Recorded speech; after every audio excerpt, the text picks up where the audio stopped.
Hello दोस्तों, आप सभी का हमारे YouTube चैनल पर स्वागत है। आज हम लोग कक्षा 10 के गणित में चैप्टर नंबर 1 वास्तविक संख्या का पहला लेक्चर पढ़ रहे हैं। तो हम लोग वास्तविक संख्या पढ़ना है। तो सबसे पहले आज इंट्रोडक्शन होगा, पहले चैप्टर का इंट्रोडक्शन पार्ट है। इस चैप्टर में पहले तो वास्तविक संख्या क्या होती है ये जानेंगे, वास्तविक संख्या किसे कहते हैं। तो आइए शुरुआत करते हैं। वास्तविक संख्या जानने से पहले हम लोग को जानना पड़ेगा कि प्राकृतिक संख्या किसे कहते हैं। चलिए हेडिंग डालते हैं। पहले जानेंगे प्राकृत संख्या। ठीक है। प्राकृतिक संख्या आप लोग बचपन से पढ़ते आ रहे हैं। तो हम बात करते हैं प्राकृतिक संख्या। प्राकृतिक संख्या किसे कहेंगे?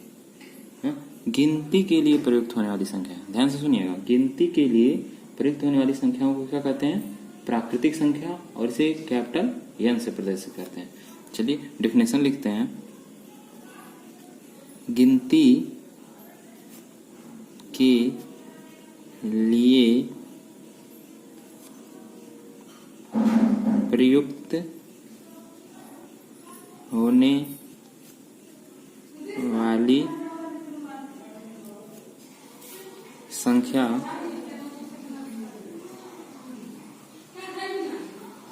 गिनती के लिए प्रयुक्त होने वाली संख्या प्राकृतिक संख्या कहलाती है। प्राकृतिक संख्या कहलाती है। इसे कैपिटल एन से प्रदर्शित करते हैं। इसे किससे प्रदर्शित करते हैं? कैपिटल एन से। जैसे अब देखिए, गिनती के लिए प्रयुक्त होने वाली संख्याएं क्या होती हैं? जैसे 1 हो गया, 2 हो गया, 3 हो गया, 4 हो गया, 5 हो गया। इसी तरह ETC अनंत तक चली जाएंगी। ठीक है ना। तो हमने डिफिनेशन क्या पढ़ा? गिनती के लिए प्रयुक्त होने वाली संख्याएं प्राकृतिक संख्या कहलाती हैं, जिसे कैपिटल एन से प्रदर्शित करते हैं। जैसे 1 2 3 4 5 6 एंड सो ऑन। अब इसके बाद हम लोग पढ़ेंगे प्राकृतिक संख्या के बाद पूर्ण संख्या।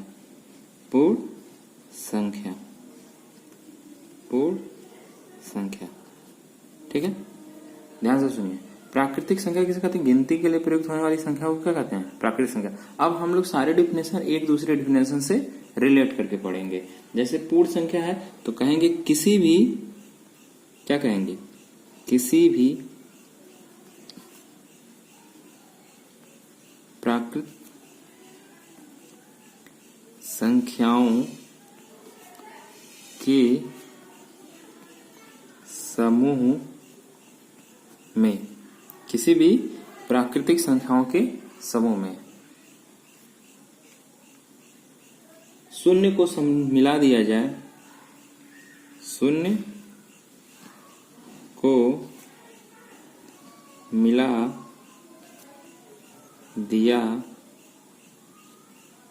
जाए तो क्या कहलाती है? पूर्ण संख्या कहलाती है। क्या कहलाती है? पूर्ण संख्या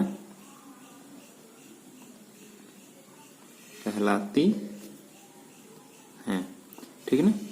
इसे किससे प्रदर्शित करते हैं? इसे कैपिटल W से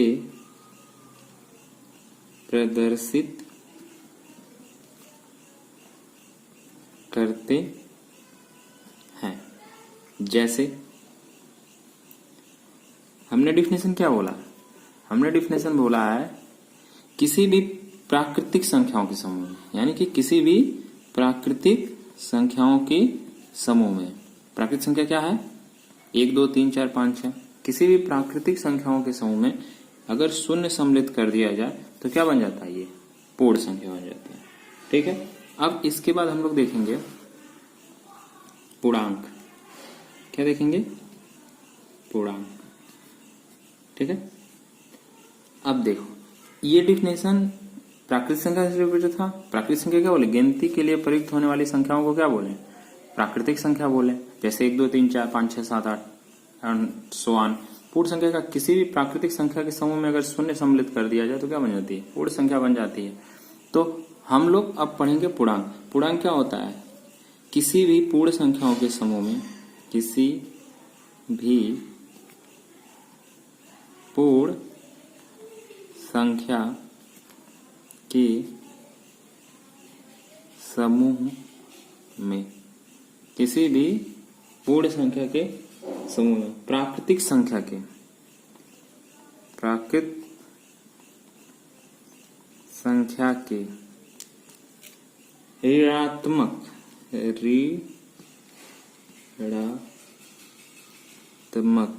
किसी भी पूर्ण संख्या के समूह में प्राकृतिक संख्या के ऋणात्मक संख्याओं के समूह को सम्मिलित कर दिया जाए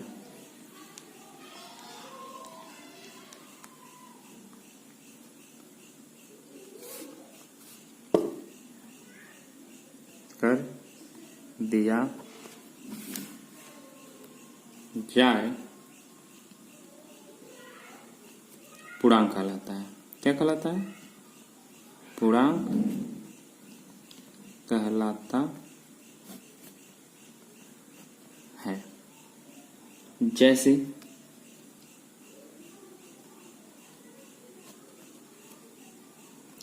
ठीक है, जैसे इसे यहां देख लो, इसे कैपिटल जेड से प्रदर्शित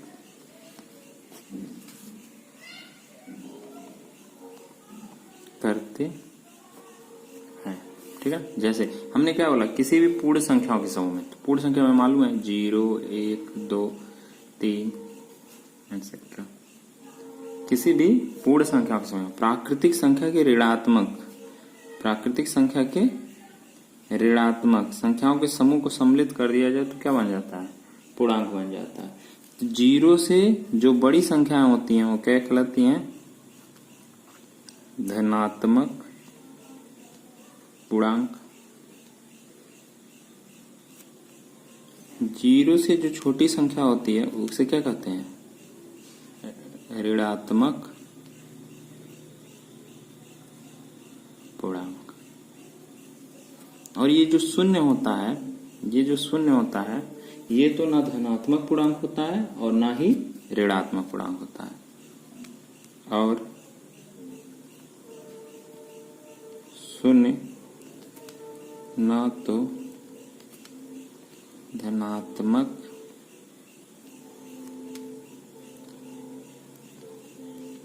पूर्णांक होता है, वह ना ही ऋणात्मक पूर्णांक होता है। शून्य ना तो धनात्मक पूर्णांक होता है और ना ही ऋणात्मक पूर्णांक होता है। तो हमने पूर्णांक क्या पढ़ा, किसी भी पूर्ण संख्याओं के समूह में, किसी भी पूर्ण संख्याओं के समूह में प्राकृतिक संख्या के ऋणात्मक संख्याओं के समूह को सम्मिलित कर दिया जाए तो क्या कहलाता है, पूर्णांक कहलाता है। इसे कैपिटल जेड से प्रदर्शित करते हैं, इसे कैपिटल जेड से प्रदर्शित करते हैं। 0 से बड़ी संख्या क्या कहलाती है, धनात्मक पूर्णांक। 0 से छोटी संख्या क्या कहलाती है, ऋणात्मक पूर्णांक। शून्य ना तो धनात्मक होता है ना ही ऋणात्मक होता है। ठीक ना, अगली हेडिंग डालते हैं। अगली हेडिंग, परिमेय संख्या किसे कहते हैं, परिमेय संख्या। क्या, परिमेय संख्या। ठीक है, वे संख्याएं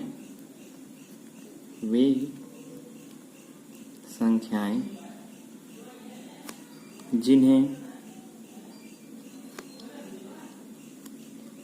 p/q के रूप में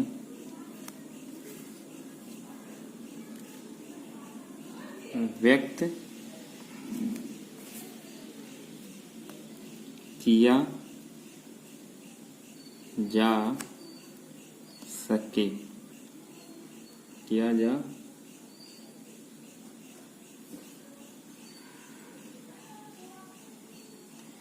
जा सके तथा Q नॉट इक्वल टू 0 हो, उसे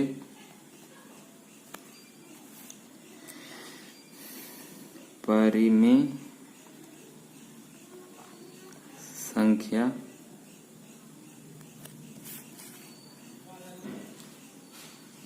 कहते हैं। वे संख्याएं जिन्हें P बाई Q के रूप में व्यक्त किया जा सके तथा Q नॉट इक्वल टू 0 हो, उसे परिमेय संख्या कहते हैं। जैसे 7/8, 5/6, 22/7 आदि। अब अगली हेडिंग आती है अपरिमेय संख्या। क्या आती है? अपरिमेय संख्या। अपरिमेय संख्या क्या आती है? अपरिमेय संख्या वे संख्याएं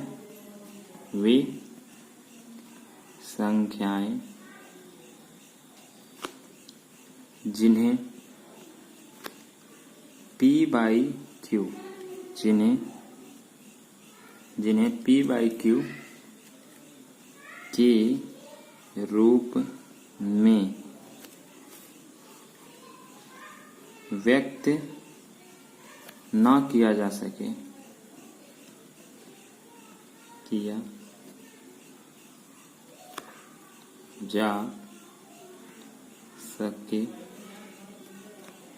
जा सके उसे अपरिमेय संख्या कहते हैं। जैसे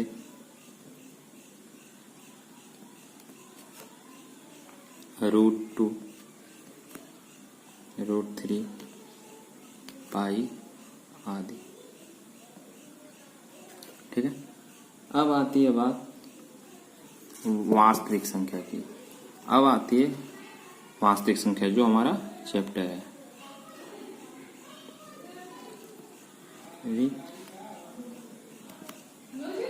संख्या, वास्तविक संख्या। परिमेय तथा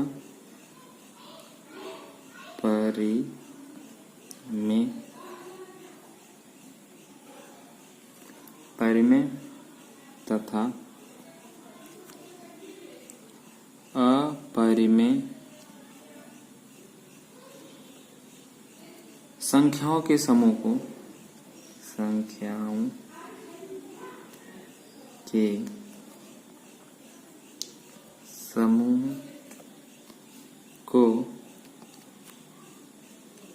वास्तविक संख्या कहते हैं। वास्तविक संख्या कहते हैं। क्या कहते हैं? परिमेय तथा अपरिमेय संख्याओं के समूह को क्या कहते हैं? वास्तविक संख्या कहते हैं। तो हमें वास्तविक संख्या जानने के लिए क्या जानना पड़ेगा? परिमेय संख्या, अपरिमेय संख्या, परिमेय संख्या, अपरिमेय संख्या, पूर्णांक, पूर्ण संख्या, प्राकृतिक संख्या। तो हम लोग इंट्रोडक्शन में यही पढ़ेंगे। ठीक है। तो फिर से एक बार रिवाइज कर दे रहे हैं। हमने क्या कौन कौन से डिफिनेशन पढ़े वास्तविक संख्याओं में? वास्तविक संख्या में हमने डिफिनेशन पढ़ लिया प्राकृतिक संख्या। प्राकृतिक संख्या क्या है? गिनती के लिए प्रयुक्त होने वाली संख्याओं को क्या कहते हैं? प्राकृतिक संख्या कहते हैं। इसे कैपिटल एन से प्रदर्शित करते हैं, जैसे 1, 2, 3, 4, 5, 6 एंड सो ऑन एक्सेट्रा। ठीक है। इसके बाद आता है डिफिनेशन पूर्ण संख्या का। किसका डिफिनेशन आता है? पूर्ण संख्या। पूर्ण संख्या किसे कहते हैं बाबू? पूर्ण संख्या कहते हैं किसी भी प्राकृतिक संख्या के समूह में, किसी भी प्राकृतिक संख्या के समूह में शून्य सम्मिलित कर दिया जाए तो क्या बन जाता है? पूर्ण संख्या कहलाती है। क्या कहलाती है? पूर्ण संख्या कहलाती है। ठीक है। अब आता है पूर्णांक। पूर्णांक क्या कहेंगे? किसी भी पूर्ण संख्या के समूह में, देखो पूर्ण संख्या 0 1 2 3 4 है कि नहीं? किसी भी पूर्ण संख्या के समूह में प्राकृतिक संख्या के ऋणात्मक संख्याओं के समूह को सम्मिलित कर दिया जाए तो क्या बन जाता है? पूर्णांक बन जाता है। 0 से बड़ी संख्या धनात्मक पूर्णांक कहलाती है, 0 से छोटी संख्या क्या कहलाती है? ऋणात्मक पूर्णांक कहलाती है। और शून्य ना तो धनात्मक होता है ना ही ऋणात्मक पूर्णांक होता है। अब आ जाता है परिमेय संख्या। परिमेय संख्या क्या है? वे संख्या है जिन्हें p बाई क्यू के रूप में व्यक्त किया जा सके तथा क्यू नॉट इक्वल टू 0 परिमेय संख्या कहलाती है, जैसे 7/8, 5/6, 22/7 आदि। ठीक है। अब आता है अपरिमेय संख्या। वे संख्या जिन्हें p बाई क्यू के रूप में व्यक्त न किया जा सके अपरिमेय संख्या, जैसे √2, √3, पाई आदि। अब आता है हमारा चैप्टर वास्तविक संख्या किसे कहते हैं। तो वास्तविक संख्या किसे कहते हैं? परिमेय तथा अपरिमेय संख्याओं के समूह को क्या कहते हैं? वास्तविक संख्या कहते हैं। इसी के साथ पहले चैप्टर का इंट्रोडक्शन वीडियो हमारा समाप्त होता है। ठीक है। अगर आप लोगों को हमारा वीडियो पसंद आए तो लाइक करें, शेयर करें, सब्सक्राइब करें और बेल आइकन दबाना ना भूलें। धन्यवाद।